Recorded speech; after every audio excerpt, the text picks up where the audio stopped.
de hoy, en este video, vamos a continuar contestando, dando respuesta a algunos ejercicios, algunas preguntas del apartado de metodología del Exani 3 posgrado. Bien, vamos a empezar. Nos dice: los cardiólogos han descubierto un patrón de personalidad denominado personalidad tipo A, que está altamente asociado con la aparición de enfermedades cardiovasculares. Hay que elegir la pregunta de investigación que se aborda. Bien, hay que tener en cuenta lo siguiente. Los cardiólogos han descubierto un patrón de personalidad, lo han llamado tipo A, y que esta está asociada con la aparición de enfermedades cardiovasculares. ¿Cuál de estas preguntas de investigación es la correcta? En este tipo de preguntas de metodología, yo siempre les sugiero, hay que analizar, hay que ir a profundidad con las respuestas que nos dan, descartar las que nada más están de relleno o las que nada más son distractores y quedarnos con las que hay respuestas que tienen que ver con lo que nos preguntan. Por eso hay que analizar muy bien a profundidad.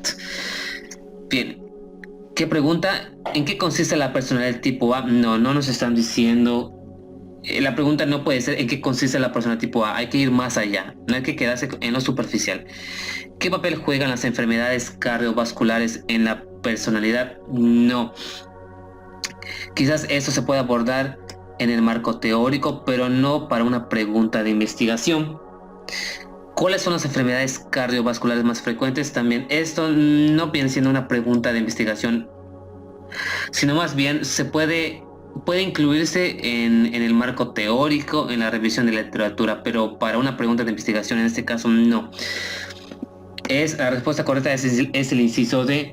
¿De qué manera influyen las características personales en la salud? Hay que tener en cuenta que este tipo de preguntas o este tipo de texto que nos están dando juega un papel muy importante en las variables, tanto dependiente como independiente, o la relación que existe entre ellas.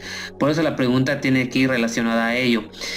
¿De qué manera influyen las características personales, es decir, las personalidades, en este caso tipo A, en la salud? La salud está asociada con las enfermedades cardiovasculares. Por eso, ¿de qué manera influyen las características personales, o es decir, el patrón de personalidad en la salud? En la salud se refiere en la aparición de las enfermedades cardiovasculares. Respuesta correcta es el inciso D. Vamos a continuar. Hay que determinar las variables que son dependientes en este pequeño texto. Vamos a leer. Un grupo de economistas estudia las importaciones y las exportaciones de la industria automotriz mexicana y hasta el momento han detectado que se encuentran relacionadas, ahí está, con el tipo de cambio, la inflación en México y en EU y el número de coches que se fabrican anualmente en nuestro país. Identifica las variables que son dependientes. Recuerda que las variables dependientes, como su nombre lo dice, son aquellas que dependen de la variable independiente. Si yo manipulo, si yo modifico la variable independiente, la variable dependiente va a salir afectada, va a salir modificada. Por lo tanto, ¿cuáles son las variables dependientes? Las variables dependientes son las importaciones y las exportaciones de la industria automotriz mexicana. Esa es la variable dependiente. Y la variable independiente viene siendo el tipo de cambio, la inflación en México, el número de coches que se fabrican. Esas serían las variables independientes, porque si yo modifico, si hay cambio en estas variables, va a cambiar, va a modificarse el número de importaciones y exportaciones de la industria mexicana. Por ello, ¿cuáles son las variables dependientes? Son las importaciones y las exportaciones de la industria automotriz. Ahí está. Estas no son variables dependientes. Son distractores, saber si uno cae ahí, ¿no? Por eso hay que saber diferenciar la variable dependiente e independiente en este tipo de ejercicios. Siguiente, son variables categóricas, aquellas que aquí yo comparto una pequeña imagen de los tipos de variables que hay en metodología. Es necesario que tú te aprendas los tipos de variables que hay, cuantitativas, cualitativas, y cómo estas se dividen, ¿no? Es necesario que te aprendas cuáles tipos hay, ejemplos, etcétera, para que si te llega a salir una pregunta como esta, pues tú ya puedes saber. Tipo de variables, ya sabemos que hay cuantitativas y cualitativas. En las variables cuantitativas se refieren a Si los valores son numéricos, son números, obviamente. También las cuantitativas son llamadas numéricas, como ya dije. Pueden ser continuas y discretas. Las continuas son aquellas que tienen posibles números, o si entre dos valores, perdón, hay posibles infinitos valores intermedios. Por ejemplo, una persona puede pesar 57 kilos, puede pesar 57.12, 58.62. Yo puedo medir 1.70, 1.62. Es eso, la variable continua, que si entre dos valores hay posibles infinitos valores o existen otros valores. No solamente entre el 1 y el 2 puede existir 1.1, 1.5, 1.8. Esas son las variables continuas. En cambio, las variables discretas son números enteros. Número de hijos, por ejemplo, puedo tener 2, 3, 5 hijos. No puedo tener 2.7 hijos o 6.8 hijos, no. Igual, cuántos años he estudiado inglés. He estudiado 3 años, 7 años. No puedo decir he estudiado 7.1 años. No, ahí está. Esas son las variables cuantitativas continuas discretas. Las cualitativas también son llamadas categóricas. Y creo que con esto ya dimos respuesta a la pregunta. Las variables cualitativas son categóricas, pueden existir nominales si sus valores no se pueden ordenar, es decir, no importa el orden. Entre las nominales están el nombre de las personas, la raza, el estado civil, religión que uno profesa. Por ejemplo, yo puedo poner en la religión, ¿qué tipo de religión profesas? Puedo poner católica, cristiana, ateo y otras profesiones que puedan haber. Entonces, no, yo puedo poner católica de primero, o puedo poner cristiana de primero, o ateo de primero. Entonces, no importa el orden no afecta. Esas son las cualitativas categóricas nominales. En cambio, las ordinales, sus valores se pueden ordenar, es decir, existe una jerarquización, un orden en las ordinales. Por ejemplo, nivel socioeconómico, puedo decir pobre, no tan pobre, rico, adinerado, etcétera. Tiene que ver una intensidad, un grado de intensidad. Igual, grado de satisfacción de un producto, ¿no? Totalmente insatisfecho, no tan satisfecho, ni insatisfecho, medianamente satisfecho, totalmente satisfecho. Ahí sí hay un orden, hay una jerarquización. También puede ser la escolaridad, tiene que ver un orden en la escolaridad, tiene que ver primaria, secundaria, prepa, universidad, posgrado, etcétera. Estas son las ordinales. Ese es un pequeño resumen de las variables que debes aprender. Para más información ve mis videos o puedes contactar cualquier libro de metodología en este apartado. Ya vimos que las variables cualitativas también son llamadas categóricas, indican nombres o atributos. En cambio, las cuantitativas indican números. Ahí está la respuesta. Llegamos a la respuesta explicando este pequeño tema, ¿no? Siguiente, un investigador realiza un estudio para determinar si el ejercicio aeróbico disminuye la probabilidad de padecer enfermedades respiratorias. La variable dependiente en dicho estudio, ¿cuál va a ser? ¿Qué significa la variable dependiente? Bien, aquí la variable dependiente es el número de días que se ha estado enfermo. Recuerden que la variable dependiente depende de la independiente. Si yo manipulo o modifico la independiente, se va a ver alterada la variable dependiente. Es por ello que la variable dependiente es el número de días que se ha estado enfermo. Es decir, si yo hago mucho ejercicio aeróbico, el tiempo o los días que voy a padecer enfermedades respiratorias va a disminuir.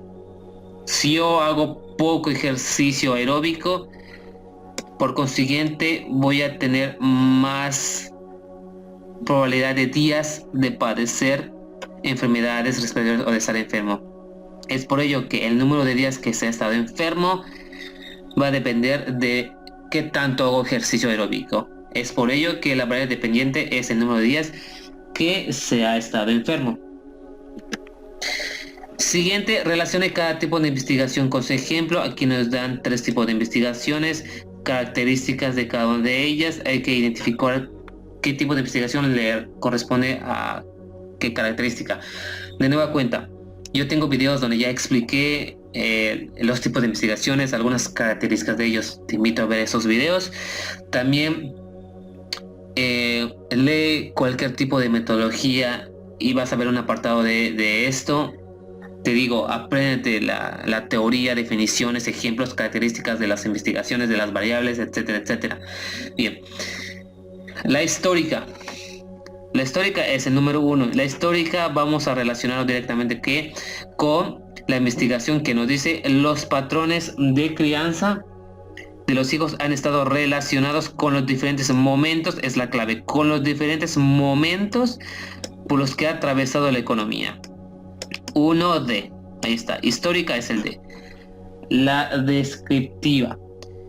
La descriptiva es, en una escuela se aplicó una encuesta para averiguar, aquí está la clave, para averiguar las preferencias electorales de los estudiantes. Esa es una característica de la investigación descriptiva, que la investigación descriptiva no analiza a profundidad, no experimenta tanto. Nada más es, como su nombre dice, describir, dar a conocer, averiguar lo que se quiere tratar en una investigación. Es por ello que la descriptiva es el número 2, es la 12. Por último, vamos a poner el número 3 aquí, que es la correlacional. La correlación ya sabemos que es la relación que existe entre las variables. Por ello, correlacional es entre mayor es el nivel de autoeficiencia parental, mayor es el involucramiento de los padres en las actividades escolares. Este es un ejemplo de estudio correlacional. Se relaciona a las variables. Ahí está, es 3D. Tenemos esto como respuesta. Ahí está. Nada difícil, nada más es cuestión que te aprendas la teoría, un poco de teoría y demás. Vamos a continuar con la siguiente pregunta y nos dice: elija la pregunta de investigación pertinente para abordar el siguiente tema. Una investigación clásica sobre el comportamiento infantil mostró que cuando los niños se les impedía realizar con éxito una tarea, estos tendían a pelearse más entre sí o se peleaban mucho. Mientras que a estos niños, cuando se les ofrecía apoyos para realizar exitosamente las tareas, las peleas eran muy poco frecuentes. Hay que elegir la pregunta de investigación adecuada para este tema. Vamos a ver cuál puede ser. ¿Cuáles son las consecuencias de las peleas frecuentes de los niños? No es la pregunta adecuada. Hay que analizar, hay que ir más a profundidad, como les digo. ¿Cuáles son las principales causas de éxito en las tareas infantiles? No. Esta es la correcta. Existe una relación, ahí está. Existe una relación entre la frustración y la agresión en los niños. ¿A qué se refiere esto? Que si a un niño se le agrede, ¿cómo se dice? Se le da mucha agresión, se le agrede mucho, pues su frustración va a aumentar mucho. Por lo tanto, no va a ser exitoso su tarea. Pero si a un niño no se le agrede mucho o se le agrede muy poco, no va a haber mucha frustración. Ahí está la relación que existe entre la frustración y la agresión para realizar o no una tarea. Existe una relación entre la frustración y la agresión en los niños. Ahí está la respuesta correcta. ¿Cuáles son las diferentes maneras de hacer exitosa una tarea de los niños? No. Es esto. De hecho, la clave es esta. Existe una relación en estudio correlacional entre dichas variables. Una relación. Ahí está. Siguiente ejercicio, la última del video. Para planear la producción de micros, pequeñas y medianas empresas se requiere llevar a cabo un plan de actividades. Hay que ordenar cronológicamente las acciones que se deben realizar por lograr el objetivo propuesto. Es decir, ordenarlas de una manera lógica. Supongamos que ustedes van a hacer una investigación de esto. ¿Qué primero tenían que hacer? Bien, lo primero que tenían que hacer es definir el periodo para el cual va a planear esta producción. Vamos a ver el número 4, número 1. Ahí está. 4. Luego de ahí tenemos que calcular la producción que vamos a requerir. Ya definimos el periodo para planear la producción. Ahora hay que calcular la producción que vamos a requerir. Sigue el número 2. Luego, después de calcular la producción, hay que calcular ahora sí la materia prima, las necesidades, la materia prima. Ese sería el número 3. Y el último sería el 1, que el 1 nos dice, después de haber calculado todo, definido todo, hay que identificar la mano de obra, la maquinaria y equipo que vamos a necesitar. Ese sería el orden correcto, el inciso D. No podemos poner primero el número 3 aquí, que sería calcular la necesidad de materia prima, sin antes definir el periodo para el cual vamos a hacer la producción. No, esto no sería el orden correcto. Y esto ya vemos que igual no es. El orden correcto sería el número 4, 2, 3, 1. Hay que empezar primero con definir el periodo, calcular la producción que vamos a necesitar, calcular la materia prima y luego identificar la mano de obra, maquinarias y equipo que vamos a necesitar. Eso sería el orden correcto. Bien, amigos, amigas, eso es todo por el video de hoy. Espero que te haya gustado, que te haya servido sobre todo. Recuerda que que te ofrezco miembro de mi canal, te puedo dar guías, te puedo dar manuales de apoyo para tu examen y te puedo dar asesorías o pláticas para que vayas mejor preparado en tu examen próximo. Por mi parte ha sido todo, soy David Martín, nos vemos hasta la próxima, chao.